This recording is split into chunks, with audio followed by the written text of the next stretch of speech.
Hello there and welcome to Corey Loses for our first look at Democracy 4. This video is sponsored by the developers of Democracy at Positech Games, so if you would like to check it out while you are watching the video, there is a link in the description to the game's website, as well as the game on other game distribution platforms like Steam, GOG, Humble, and Epic.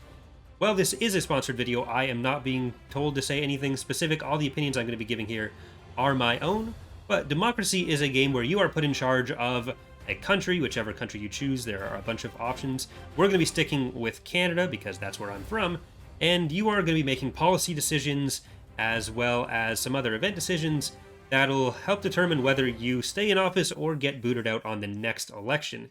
There's a lot of interrelated factors here. The game has a ton of depth with a bunch of different policies and policy impacts, so we'll be going through a bunch of those as we go today. I've played through a couple times on my own before doing the video just to get a better feel for the game because there is a lot going on there.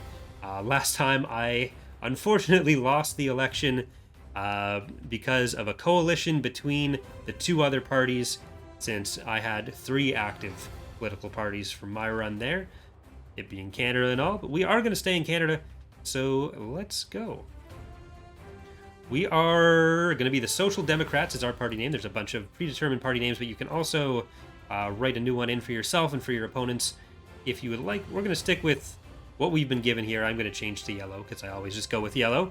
But there are some other factors you can change here before you start, as well as some in the game options.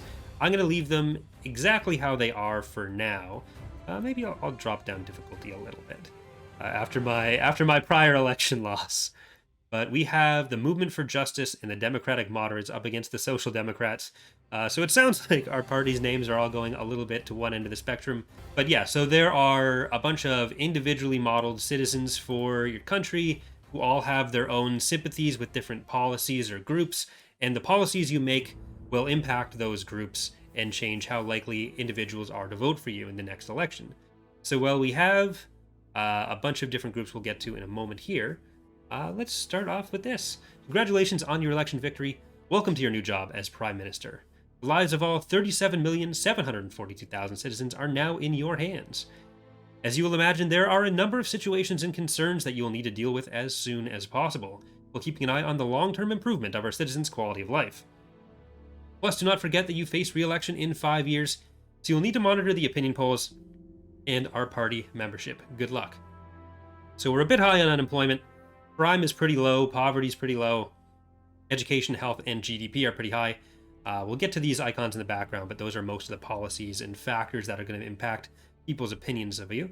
But first, so technically the Constitution of Canada does say the longest the Parliament can sit is 5 years. So before, we would typically have elections every 5 years, especially if there was a majority government.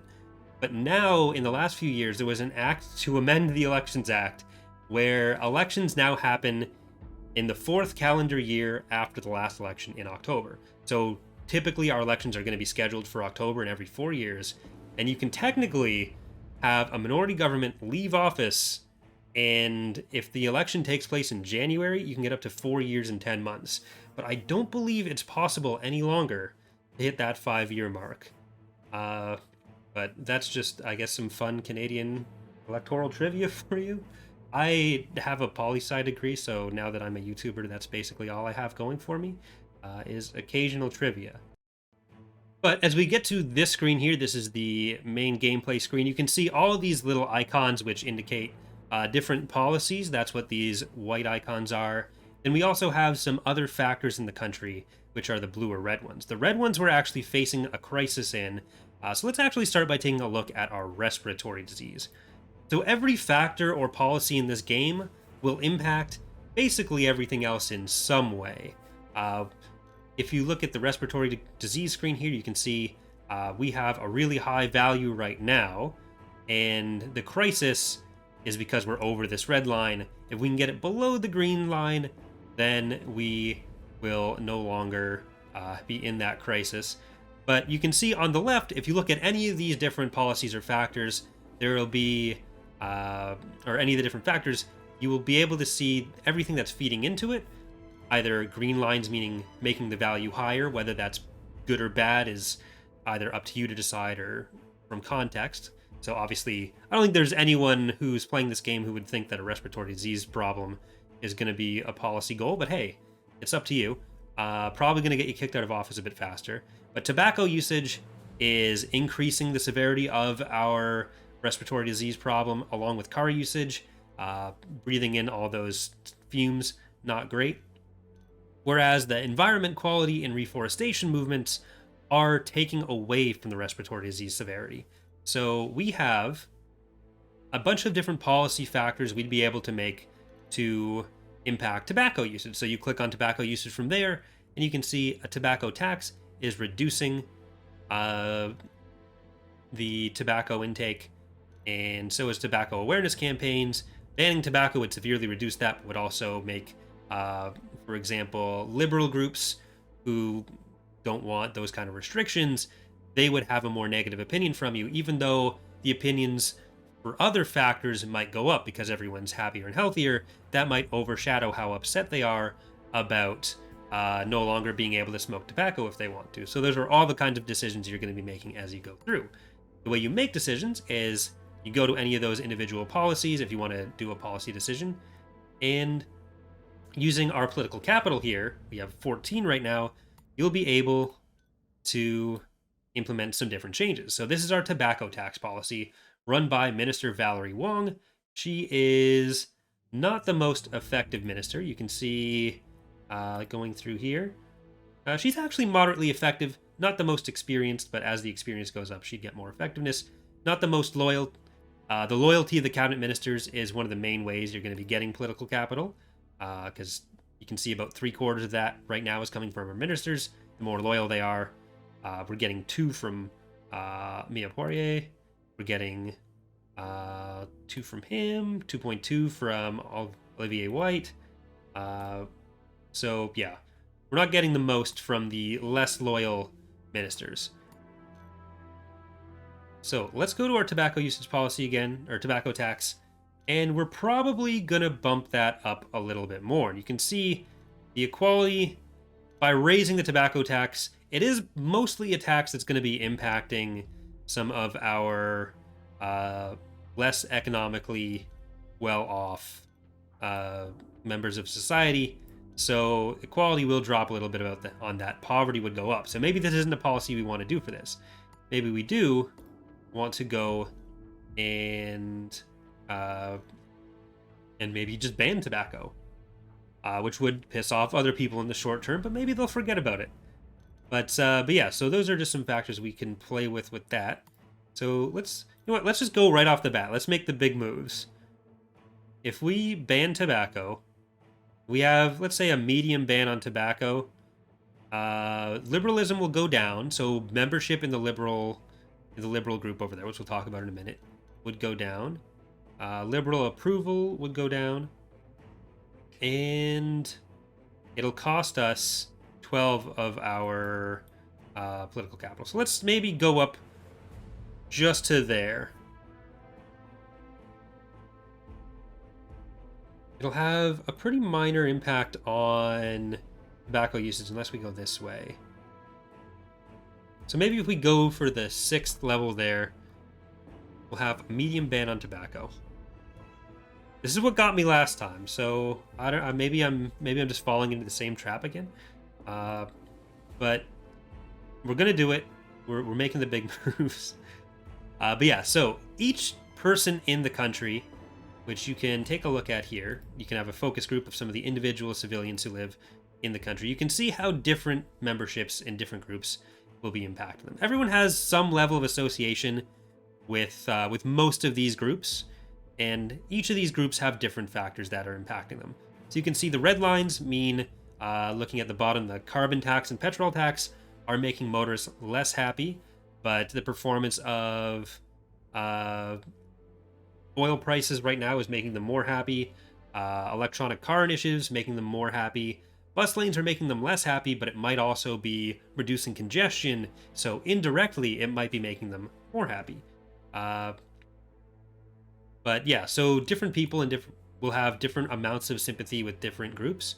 So we have Raphael Desjardins right now is very influenced by the motorist group. She's 100% a member of that.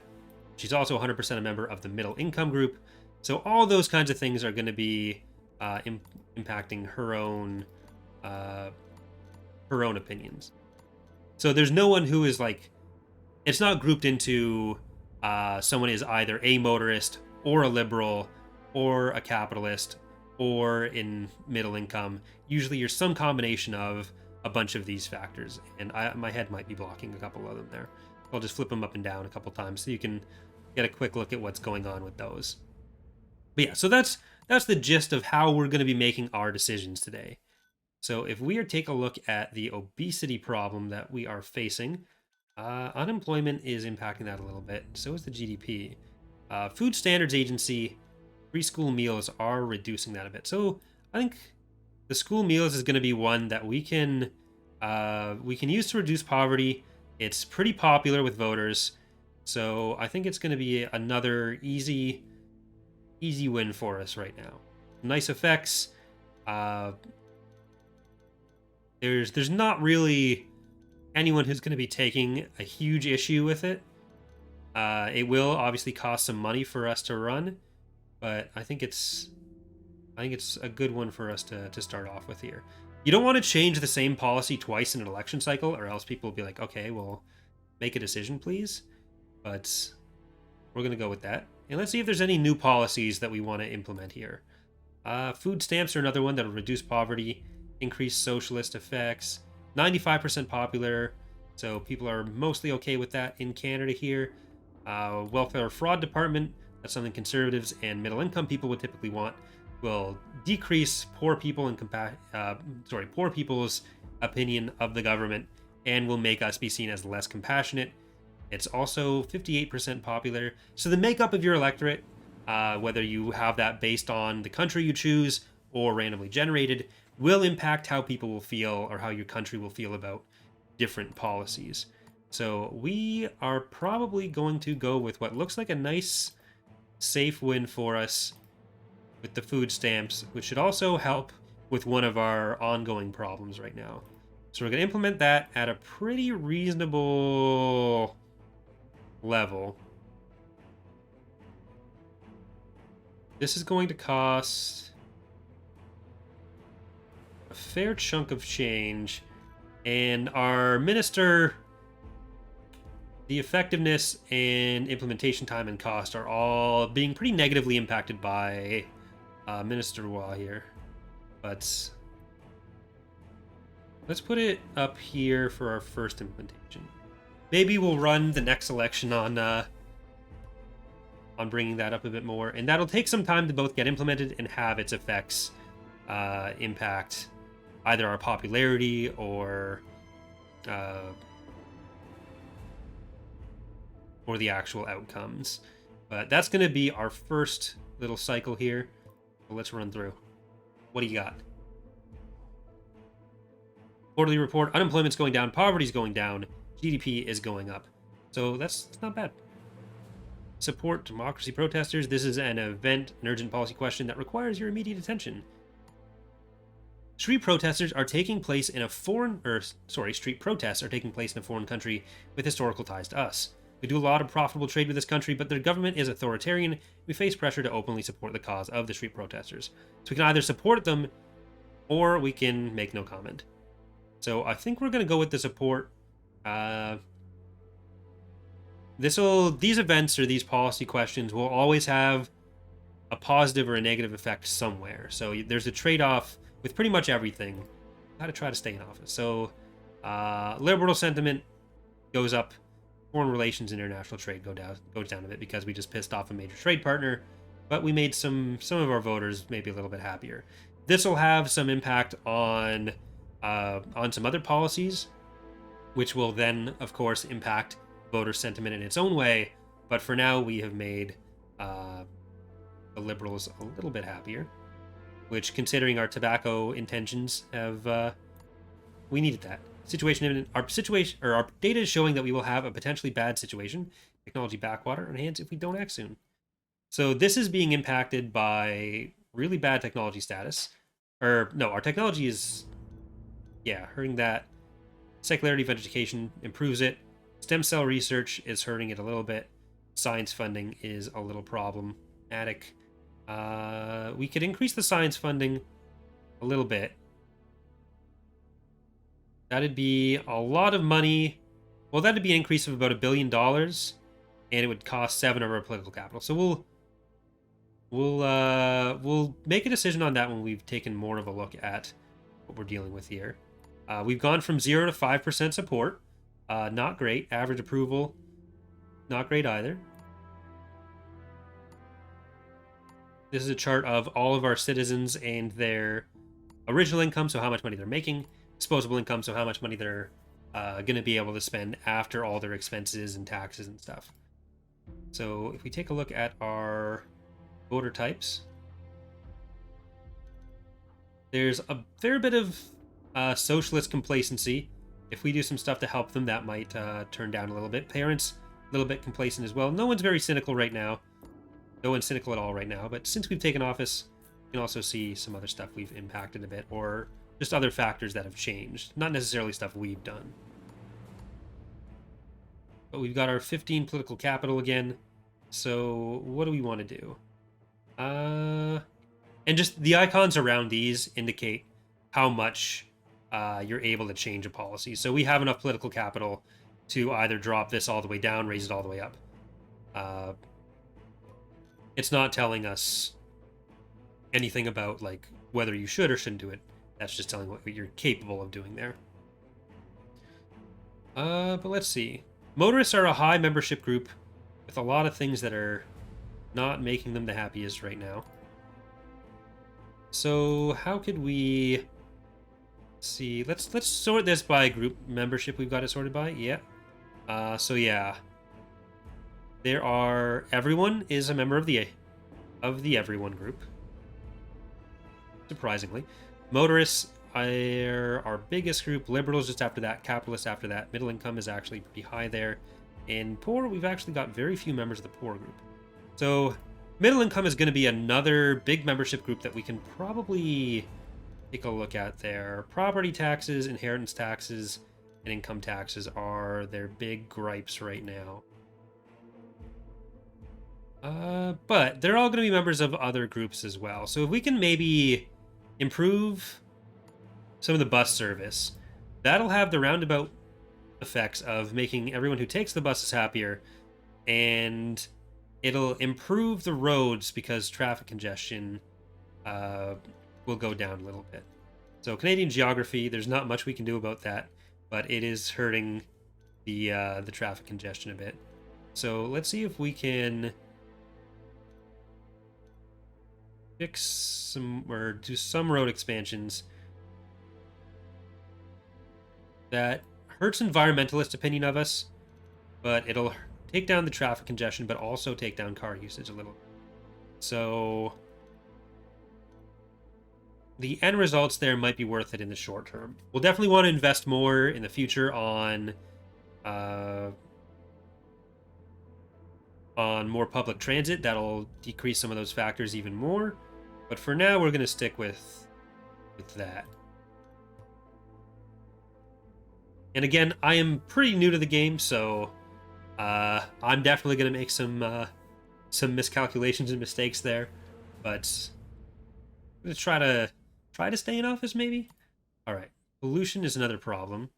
Let's see if we can do some reforestation. Because that will help with both pollution, environmentalists, the environment itself. Unemployment gets reduced a little bit, respiratory disease a little bit.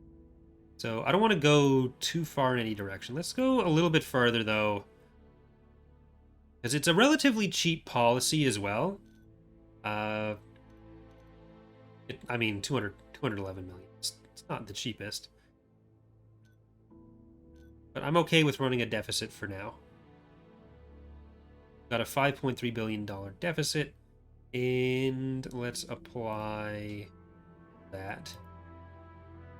So let's also see what our ministers are feeling. So the ministers, like any other citizen, will have their own sympathies, and their loyalty will be impacted by how much you're doing for those people. So parents and liberals are what's impacting his loyalty. Socialists and motorists are what's impacting Deborah Thompson's. Valerie Wong's loyalties are being impacted by trade unionists and socialists. So socialists and motorists seem to be the way to go if we want to improve the feelings of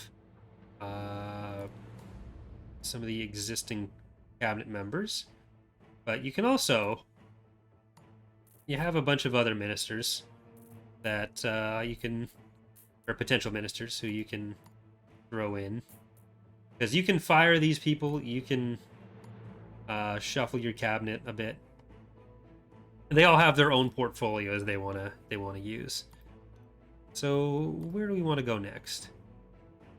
Let's take a look at nothing, because we're at one political. Unemployment dropped a little bit. How's our polls? We're at 9%. So we're on the way up. It'd be hard to be on the way down from 0, which we started at, but go back to our quarterly report. Climate change protocol. There's an urgent policy question that requires your immediate attention. The United Nations Climate Change Conference signed a new protocol to limit the emissions of greenhouse gases in industrialized countries. Your country participated in the talks and drove a hard bargain in order not to put too much strain on the economy. Still, ratifying the protocol can be costly, limiting GDP growth and worker productivity. On the other hand, experts claim that this is the only way to save the environment. Do we ratify the protocol? Let's do it. So we're pissing off capitalists a bit. Reducing CO2 emissions, though, and improving the environment. So the capitalists are going to be our biggest stumbling block on actual election day so far. We have a potentially bad situation, water shortage. We're just shy of the trigger there. We're going to need to do something about that. And we might need to improve funding to the state water company. So we'll take a look at that next. The Liberal League is a threat. A lot of members in the Liberal League, and our security effectiveness is poor. Probably not something we're going to be able to do anything about right now. But our deficit has shrunk a little bit.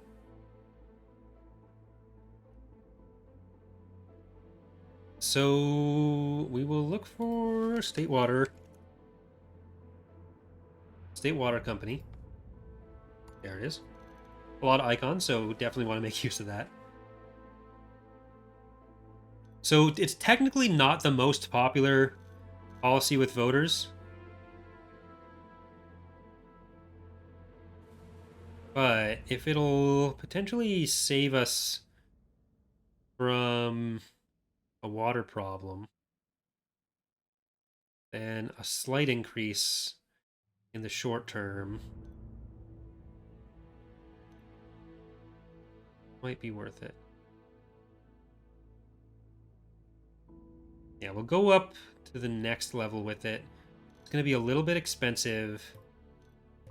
Do that for now. And let's check what other policies we can potentially throw in. I want to look for one that's good with parents as well.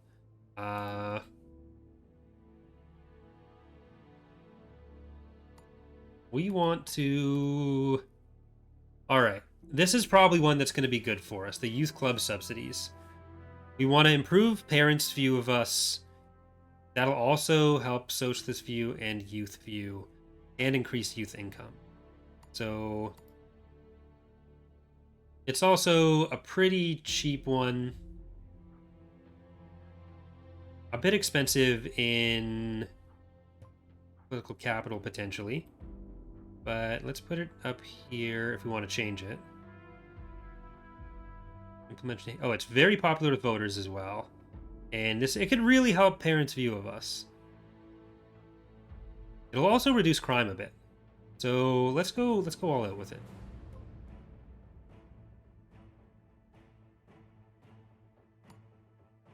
We can't really change the income tax.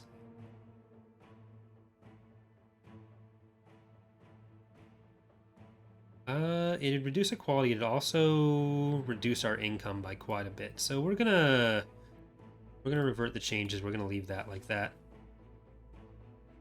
Right, what's this? Drug Enforcement Agency.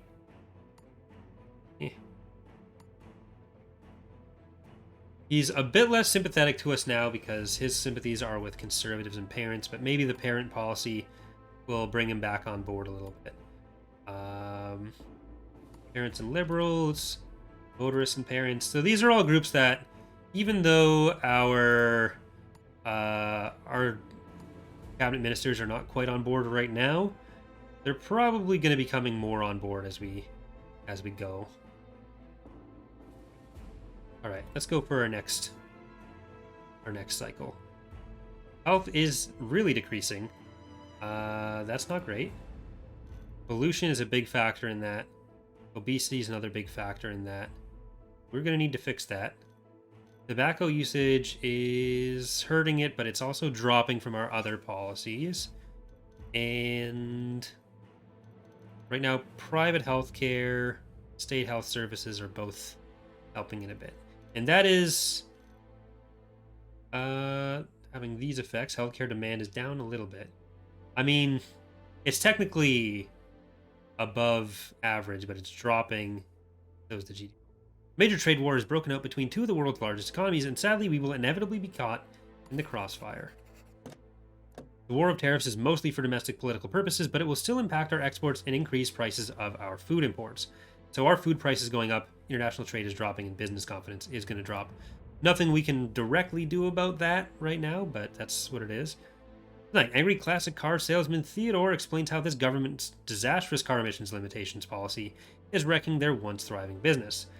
Theodore may have to close his 25-year-old business after government policy has made the car sales virtually worthless. Another vote lost for the Social Democrats. Tune in for this special report. I mean, we're probably not going to scrap it, because right now pollution is hurting public health. So we're going to try to eat that loss right now. We've gone from 9 to 14%, with approval going up a little bit. Towards the election, there's some like speeches and stuff you can do, some publicity stunts to make things more of a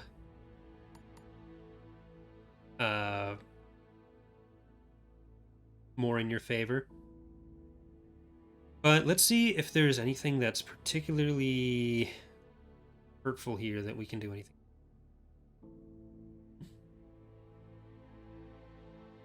Well, let's try to focus on this for now. Or hold on, wasn't there a crisis brewing? I mean, reforestation's helping with that. We're gonna leave that. One thing I do kind of hope for is a list of like actions you've taken already that might exist somewhere. But it would be nice to not like contradict myself by re-upping a policy that I'd already done. I'm not sure if that currently exists. The loyalty of your ministers can best be described as loyal. Their effectiveness is adequate. Liberal League is threatening direct action to show its opposition to the current government. It's not great. Please, liberal terrorists, stay away. But is there anything else we can do for motorists? Let's see if we can do the electric car initiative. Up a little bit. That'll reduce oil demand, but it'll also improve motorists and the environmental. Not a huge amount for the motorists, but it's still something. We'll go to here with it, because that'll improve the environment. It'll improve environmentalist membership, improve environmentalist income, and I think that's good. It's really popular with voters. And yeah, because the motorists need to be placated a little bit. And let's see, what else is making liberals happy? Limit automated trading.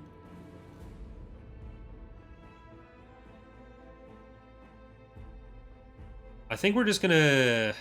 How much would it be to cancel the policy?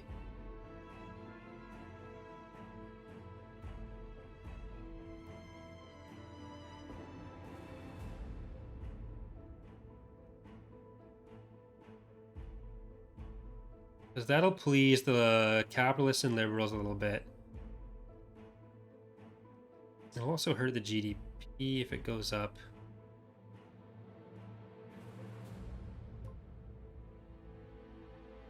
Yeah, we're going to drop it out. So when the policy's gone, you can see there's a shuffle. It just gets rid of it from our screen here. Because we'd be able to re-implement it from here, I believe. But if we throw this in, bicycle subsidies will improve health, reduce car usage, rail usage, bus usage, and obesity, and improve environmentalist income. It's not the most popular, though. Telecommuting. I think this is pretty popular. It'll reduce the commuter membership. And car usage. Commuters aren't that happy with us anyway, so they're not super displeased with us, but it'll help with some of our other problems as well. Because we've got the whole obesity problem. Oh, that's biking, sorry. But parents will be happy. So let's make parents happy. I don't want to spend too much on it.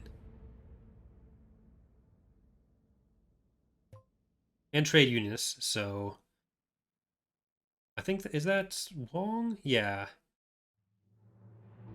So she should be getting a little bit happier with us as we go. And our deficit has shrunk a little bit as well. We've also got a few of these factors. The Northwest Passage is really helping with international trade. We can just... Maybe there's a policy out there to use a bunch of dynamite to expand the Northwest Passage. I mean, that'd be a go-to one for me. There's an urgent policy question that requires your immediate attention. There's a proposal for a law to outlaw the advertising of tobacco on television. Although it would remain legal to advertise on billboards and other means, a TV ban is seen as a potential way to reduce smoking by our citizens. If you reject the ban, there's no direct 100% proven evidence that tobacco is anywhere near as harmful as some pressure groups claim. Millions of our citizens enjoy a smoke without any serious ill effects. This is an example of the nanny state trying to tell people what to do. It's their bodies and their decision. Or approve the ban. Smoking kills millions of people prematurely every year. Is highly addictive. Any steps the government can take towards reducing the number of people suffering smoking-related illnesses is welcome. People will still have the right to smoke, but this reduces the chances of the next generation taking. We're going to go with that. I'm not sure which groups this will negatively impact the opinion of. Okay, liberals are minus 19, but tobacco usage minus 19% as well. So we'll see.